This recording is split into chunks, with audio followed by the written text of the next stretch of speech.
Syederalun, penjabat atau PJ Bupati Pidi, Insinyur Haji Wahyudi Adi Siswanto MSI, secara resmi membuka Seminar International Science Technology Engineering Mathematics Character atau STEMC di Gedung Pidi Convention Center pada Senin 20 Maret 2023 yang diikuti oleh 1.000 guru dalam lingkup Dinas Pendidikan dan Kebudayaan atau Disdikbud setempat. Dalam seminar internasional yang digagas oleh Disdikbud Kabupaten Pidi bekerjasama dengan Universitas Syah Kuala atau USK menghadirkan narasumber dari Ketua STEMC Malaysia, Profesor Muhammad Sattar,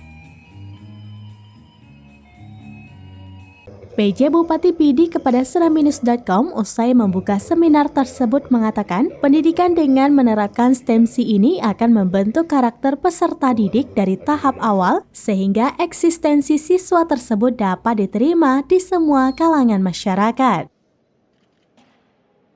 Dari Pidi, Idris Ismail, seraminus.com.